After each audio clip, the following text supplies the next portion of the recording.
Olá, meus amores! Bons dias! Nós aqui de novo juntinhos para mais uma aula e hoje, aula de português e nós vamos falar de tempos verbais. E para falarmos de tempos verbais, nós vamos iniciar dando uma recapitulada em verbos. Nós já estudamos verbos quando estudamos as classes gramaticais e a gente já sabe que verbo são aquelas palavrinhas que servem para dar nome, que vão nomear as nossas ações. Geralmente a gente acha que o verbo ele só nomeia ação. O verbo já lhe vem à cabeça ação. Mas vejam, ação é movimento. Ação é cantar, dançar sem parar. Isso é ação, ou seja, me movimentei. Ação é movimento. Então, eles vão indicar ação, que é este movimento todo, mas eles também vão indicar estado. Por exemplo, eu estou feliz, é um estado de espírito meu. Não precisei praticar nenhuma ação, não houve movimento. Eu estou feliz. Posso me movimentar por estar feliz. Posso cantar, dançar e outras coisas por estar feliz.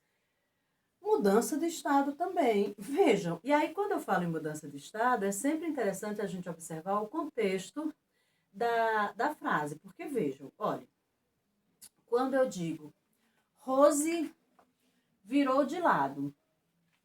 Ação, olha, houve um movimento, eu virei de lado. Mas se eu disser Rose virou uma fera, olha a diferença. Virou uma fera é o meu estado de espírito. Eu fiquei muito chateada, eu fiquei angustiada por qualquer coisa. Então, o verbo, quando eu falo que ele indica ação, é isso, é porque a forma como você vai falar, o contexto em que a palavra está inserida, indica este movimento feito por alguém. E que pode também não ser um movimento, como é o caso aqui da mudança de estado. Ele também pode indicar um fenômeno natural, pode nomear um fenômeno natural, como chover, nascer, crescer. Crescer. Não é uma ação, porque eu não me. Quer dizer, aumentei de tamanho, mas não foi algo involuntário, então foi algo natural.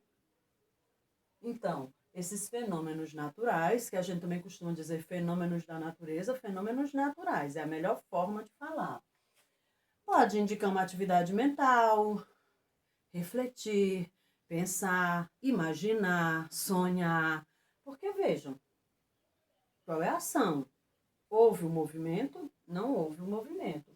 Pode indicar um desejo, pode indicar um acontecimento. Inclusive, os verbos que indicam acontecimento, a gente chama-os de verbos impessoais, porque eles não são quer dizer, eles são ligados a uma pessoa, mas eles não, a gente não faz conjugação deles. Então, é como se a ação ocorresse, fosse daquela pessoa, mas a gente não tem como conjugar. Como, por exemplo, aconteceu. É um verbo impessoal. Mas eu aconteceu, tu aconteceu. Não. Ocorreu. Inclusive, o verbo haver entra não como um acontecimento, mas ele entra aqui como um verbo impessoal, porque ele não há como a gente fazer uma conjugação. Ele é esse acontecimento. Agora que já falamos dos verbos, vamos ao que nos interessa. Porém, antes do que nos interessa, eu queria falar para vocês que o verbo ele vai flexionar. Não são aquelas flexões, ele vai fazer flexão, mas não são flexões de braço. Ele vai sofrer modificações. Modificações conforme o modo como ele acontece, como isso aqui aconteceu, o tempo em que ele aconteceu, a quantidade de pessoas que estavam envolvidas no ato. Então, ele vai sofrer essas modificações, que é o que a gente chama de flexões. Na língua portuguesa, a gente diz que ele vai flexionar. Aí ele vai flexionar quanto ao modo, quanto ao tempo. Pronto, quanto ao tempo. Vamos logo aí, que é o que nós vamos falar. Presente, pretérito ou passado e futuro. Pronto. Ele vai sofrer modificações, porque eu fiz, eu faço, eu farei, ou seja, modificou a forma como eu falei, o som do verbo e também a forma como eu vou escrever ele. Ele também vai poder se modificar conforme o modo, como eu falei. Ele pode ser no modo indicativo, que é o que nós vamos estudar hoje, porque o modo indicativo, ele indica certeza, a certeza do fato. Pronto. Dancei, cantei, brinquei, tenho certeza de que fiz. Já no modo subjuntivo, que esse vocês vão ver bem mais adiante, já no modo subjuntivo, ele vai indicar possibilidades, dúvidas, desejo, se eu fosse, se eu fizesse. Então, possibilidades. E no modo imperativo, ele vai indicar pedidos ou ordens. Faça você, converse com ele, faças tu. Então, então, ele vai modificar também a forma, tanto como eu falo, como eu escrevo, e eu tenho que ir observando para eu ir concordando ele com as demais palavras das classes gramaticais em que o contexto está inserido. Bom, agora podemos retomar.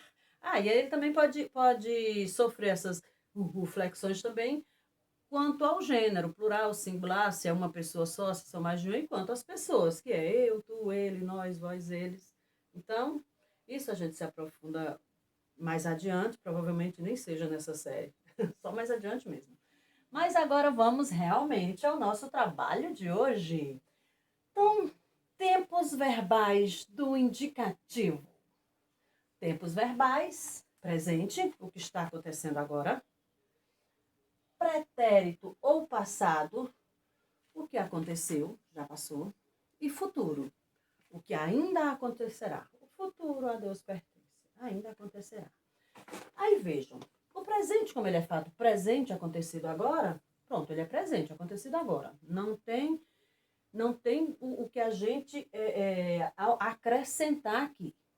Já o pretérito, passado ou futuro, veja que eles já têm outras formas, que a Pro colocou aqui, outras formas que eles também vão sofrer modificações em relação a isso. Vejam. Pretérito, perfeito, imperfeito, mais que perfeito. Olha, pretérito perfeito, o próprio nome já está dizendo, ele é perfeito, pretérito perfeito. Ele vai indicar um passado, porém um passado bem próximo, um passado próximo. E que, como ele é perfeito, eu sei que aquele fato fechou, aconteceu mesmo. Estudou. Carlos estudou toda a lição. Veja, é um passado próximo, e eu tenho certeza que terminou aquele fato ali. Estudou, acabou-se. E observem a terminação. Estudou. Sempre é interessante você, além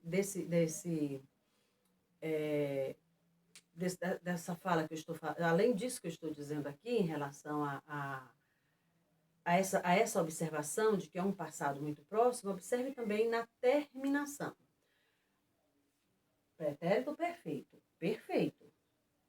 É um passado muito próximo, mas que você tem certeza que foi concluído. Estudou, ele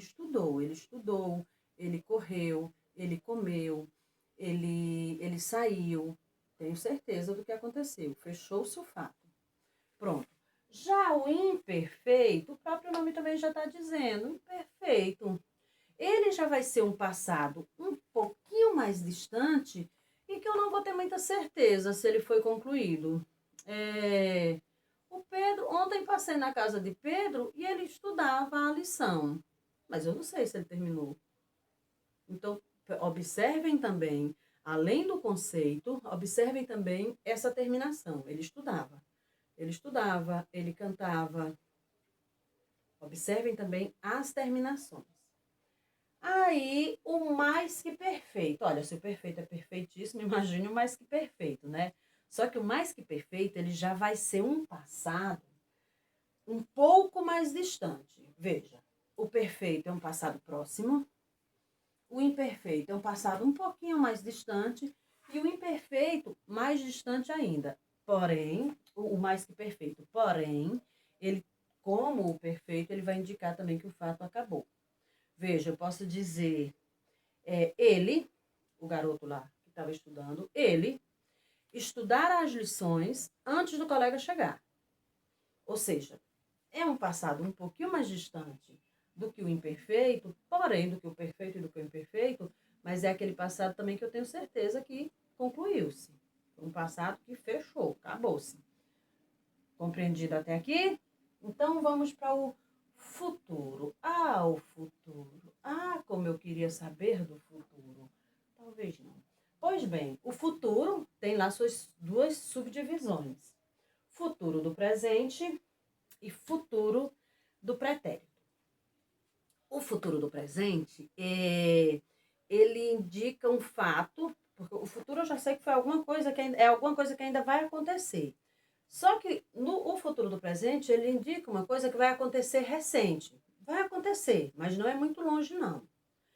E o futuro do pretérito vai acontecer, mas vai demorar um pouquinho mais. Vou colocar duas frases aqui para vocês. Vamos falar de novo do menino que estuda, porque estudar é um negócio muito interessante. Ele estudará amanhã. Futuro do presente, estudará. Olha também, além do conceito, a terminação, estudará. E já o futuro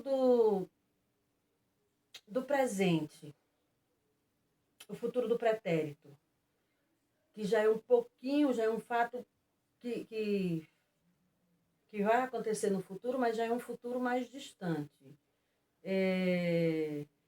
Estudaria. Estudará, logo próximo. Estudaria, mais distante.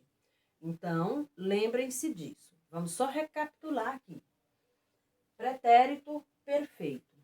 É um passado próximo e que a gente tem certeza que acabou. Estudou, acabou, fechou o fato. Imperfeito. É um passado um pouquinho mais longo do que esse aqui, mas nem tanto. Um pouquinho apenas. Mas que a gente não percebe se foi fechado aquele passado. Ele estudava. E o mais que perfeito é um passado um pouquinho mais distante, mas é um passado que dá a certeza de que foi feito. Estudara. Além do conceito, presta atenção na terminação. Já o futuro, do presente e do pretérito, levem também em consideração esse mesmo conceito. Do presente é um futuro próximo. Do pretérito, um futuro distante. Do presente, um futuro próximo. Estudará. Do pretérito, um futuro distante. Estudaria. Compraria. É futuro, porém um futuro mais distante. Então, essa é a diferença. E além desse conceito, mais uma vez eu peço, prestem atenção na terminação. Gente, vejam esse vídeo, revejam esse vídeo, busquem outras informações e boa aula para vocês, né?